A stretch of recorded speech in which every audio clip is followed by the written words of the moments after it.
A Comissão de Economia vai oficiar a CCR na busca de soluções para os problemas envolvendo pedágio eletrônico na rodovia Rio-Santos. Plenário aprova orçamento, PPA e Plano Estratégico de Desenvolvimento Econômico e Social. E na sessão de encerramento do ano legislativo, deputados destacam a aprovação de projetos importantes em 2023, como os de combate ao racismo e a Lei Gui.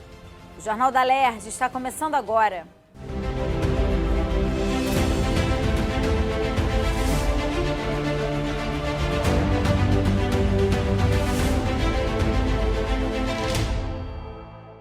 Boa noite.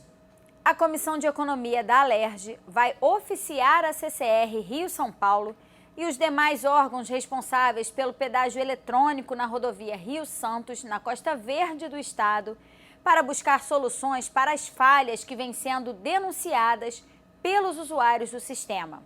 O anúncio foi feito pelo presidente da comissão durante a audiência pública conjunta com a Comissão de Transportes nesta quinta-feira. De acordo com o deputado Anderson Moraes, apesar dos investimentos notórios feitos na rodovia desde o início da concessão, há um impasse quanto ao funcionamento do Free Flow, um sistema de pagamento automático de pedágio que funciona por meio de equipamentos de monitoramento instalados em 3 pórticos na região. No entanto, esses pórticos não estão bem sinalizados e também não há uma notificação prévia ao usuário informando que ele passou por um pedágio e deve efetuar o pagamento caso não possua uma tag de pagamento automático.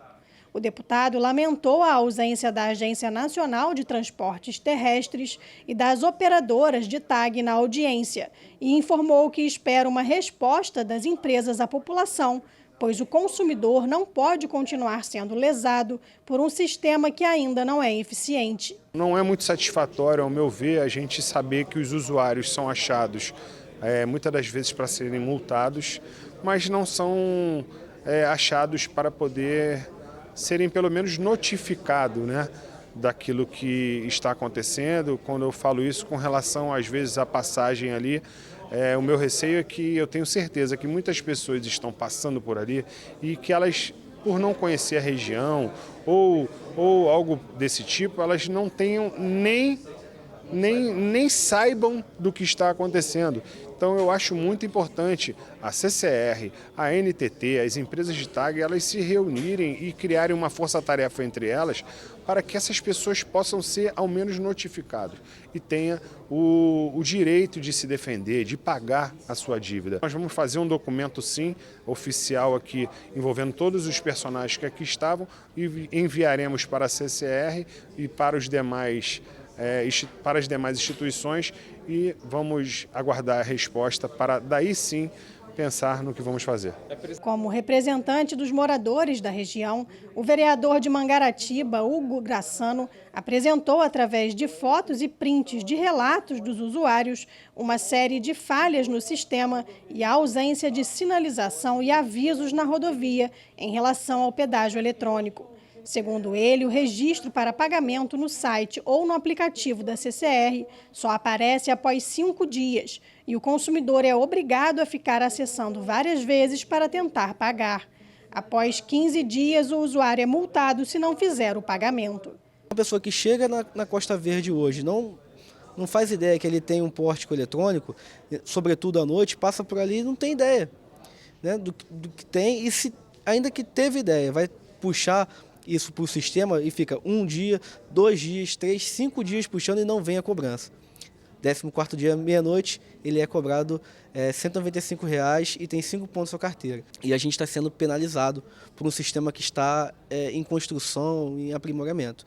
Então isso, para mim, é uma covardia que vem acontecendo não só com a população residente de toda a Costa Verde, sobretudo Mangaratiba, como também com os frequentadores turistas daquela região. Para o procurador da República no estado, não é razoável que sejam aplicadas essas multas aos usuários do Onda Livre, enquanto o sistema ainda não funciona de forma plena. Se o consumidor não consegue pagar pelo serviço, ele não pode ser autuado como se ele fosse um mal pagador, como se ele não quisesse, esse consumidor, ter pago, enfim, sofrer uma cobrança de multa, né? Que a ANTT e a concessionária, sobretudo a ANTT, tem a sensibilidade de perceber que um sistema que ainda está em fase de viabilização para expansão nacional, que ele deva ser primeiramente aprimorado para se chegar num ponto ótimo, enfim, num ponto de eficiência satisfatória, e aí sim nós possamos, ou enfim, a ANTT possa de fato autuar com multas quem deliberadamente pretenda se esquivar, se evadir do pagamento do pedágio. A CCR Rio-São Paulo informou que não é a responsável pelas multas e que não pode deixar de enviar os registros ao órgão autuador por conta da regulamentação do Conselho Nacional de Trânsito, que a obriga a encaminhar a infração após 15 dias sem o pagamento do pedágio. Quanto à sinalização na rodovia, a equipe adiantou que já está sendo elaborada uma melhoria na comunicação. O artigo 209A, ele caracteriza evasão de praça de pedágio, ou evasão de pedágio, na verdade, em 2 cenários: evadir-se da área de pesagem ou na forma estabelecida. Essa é a letra da lei. Na forma estabelecida, é a forma estabelecida pelo CONTRAN, na resolução 984 do ano passado, onde ele define que essa forma estabelecida é pagar em até 15 dias. Isso é a lei e a regra que nós somos obrigados a cumprir. A gente já está mapeando já a rodovia, viu, Hugo, para a gente ver quais são os locais que tiveram as faixas danificadas.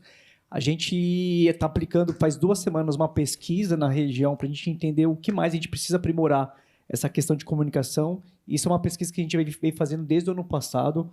Reforço que a gente tem um grupo interno que trata só das questões de reclamação, seja ouvidoria, seja um carro itinerante, sempre as regiões institucionais. Posso te falar, com essas reclamações, a gente já melhorou em cerca de 30% dos nossos processos, mas eu tenho relações institucionais que é a Ellen, que é específica da RioSP para 101. Então, eu queria, se possível, colocar ela à disposição tua e do senhor Maurício para a gente conversar com vocês, para ver o que a gente pode melhorar, questão de comunicação para essas pessoas específicas que vocês conversam diretamente. Nesta quinta, os parlamentares aprovaram a mensagem do governo que estabelece a Lei Orçamentária Anual de 2024, que prevê um déficit de 8,5 bilhões de reais para o ano que vem, com receita líquida de 104 bilhões e 600 milhões de reais e despesas de 113 bilhões e 100 milhões de reais. 3.033 emendas dos parlamentares foram incluídas no texto original, o que equivale a mais de 98% das sugestões apresentadas. Outro destaque no orçamento do próximo ano foi a inclusão das emendas impositivas. Os recursos dessas emendas serão retirados de 0,37% das receitas dos impostos.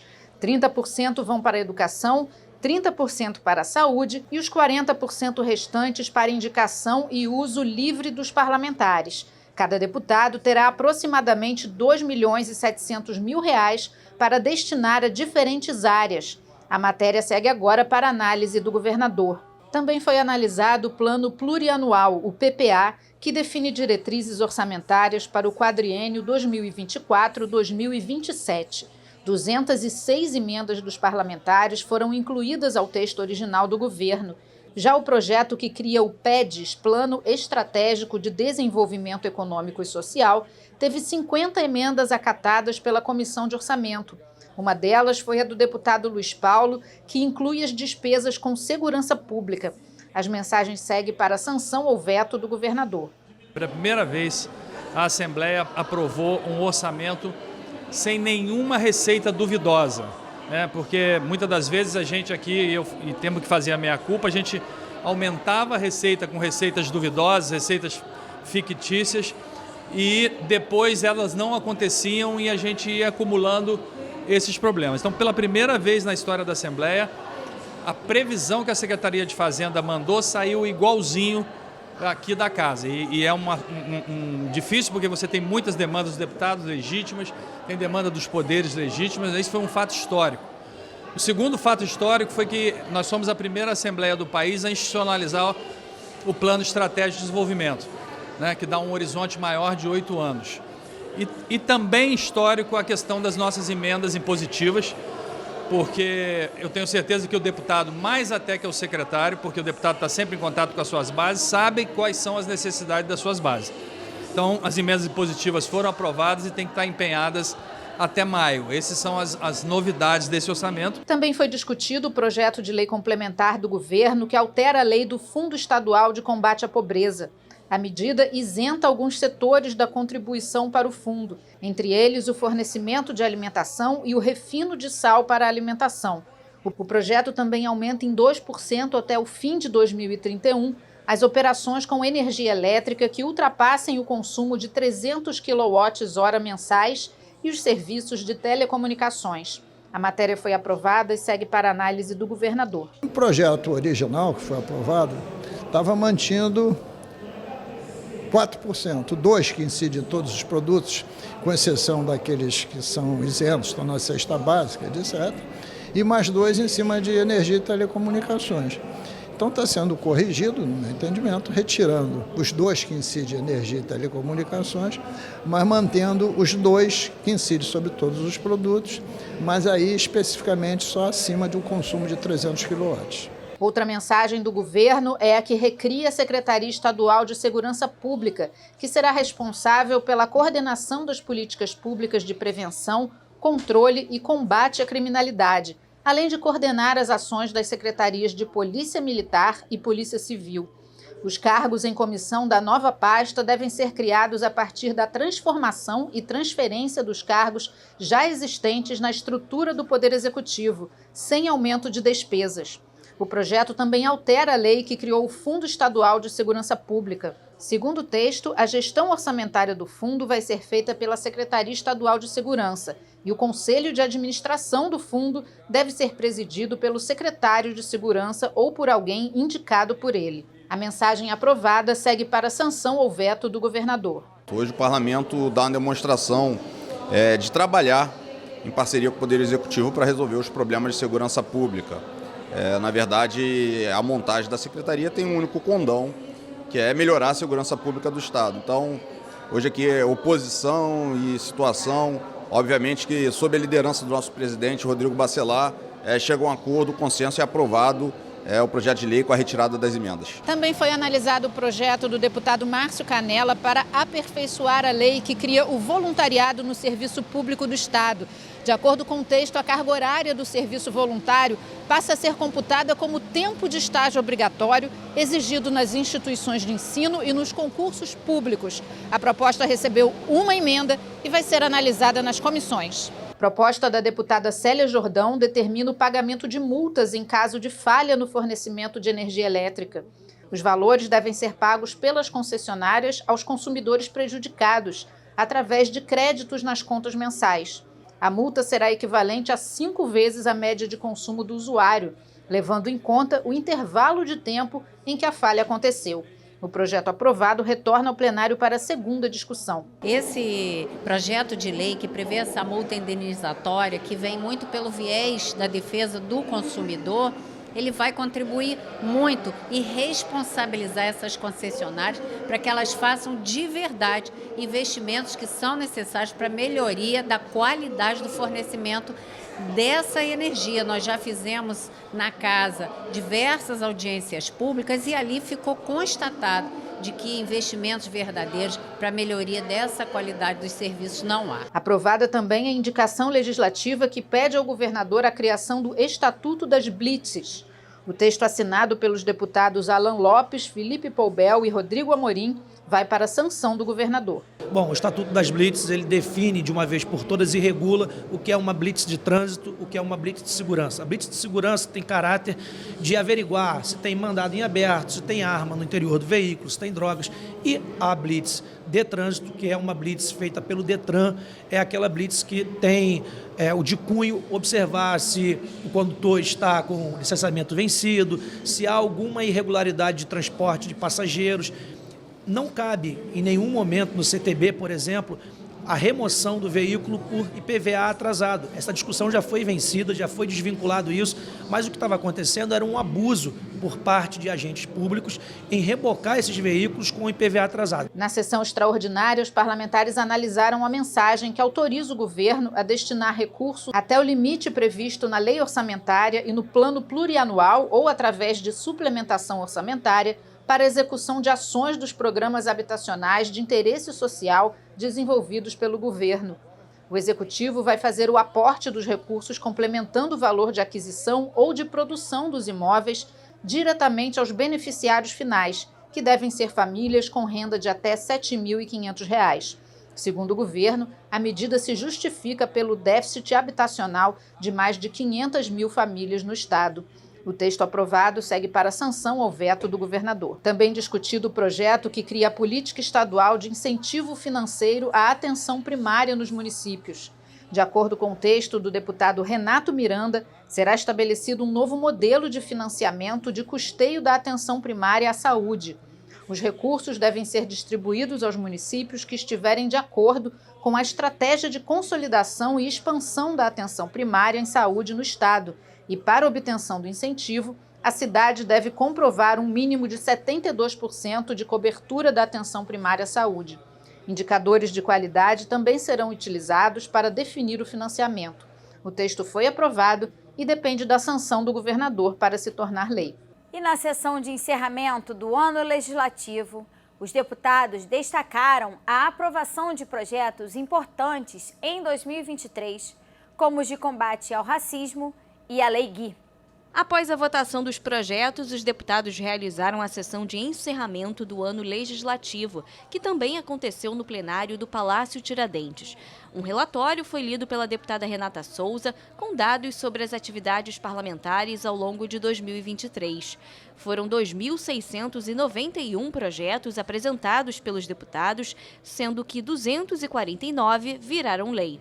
O presidente da Alerj, deputado Rodrigo Bacelar, destacou algumas destas leis que beneficiaram setores do comércio, da indústria e da agricultura familiar. Ele lembrou também da Lei de Combate ao Racismo nos Estádios, a chamada Lei Vini Júnior, das leis em apoio às pessoas com deficiência e também a Lei Gui, proposta através do aplicativo da Alerj, o Legisla Aqui, pela mãe do menino Guilherme Gandra, que tem uma doença rara.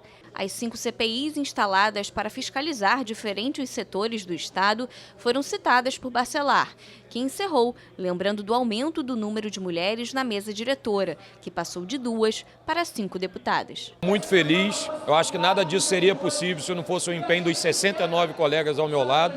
A gente tem construído essa presidência desde o início, eu deixei claro, com o apoio individual de cada parlamentar, dos servidores da casa, dos terceirizados da casa, porque ninguém faz nada sozinho. Eu acho que o resultado disso é que a gente vai para um ano de maior acordos em plenário, de maior número de aprovação de projetos em todas as comissões, em especial na principal comissão da Casa, que é Constituição e Justiça, e acima de tudo dando base de sustentação ao governo, mas quando eu digo isso não pura e simplesmente, mas fazendo de um Rio de Janeiro um pouco melhor, um Rio de Janeiro que precisava resgatar seu respeito, sua história num momento de crise financeira, e eu acho que a gente está conseguindo, junto com os outros poderes, não abrindo mão da independência, mas em harmonia, levar o Rio de Janeiro a sobreviver a esse maremoto que passou por grandes anos. E eu acho que a Alerj tem tido esse papel fundamental de sustentação, com muita humildade e carinho, para a gente fazer uma nova história nesse estado que a gente tanto ama. O Jornal da Alerj fica por aqui. Você pode acompanhar a programação também em nosso site e pelas redes sociais. TV Alerj, o canal do povo. Uma boa noite para você e até amanhã.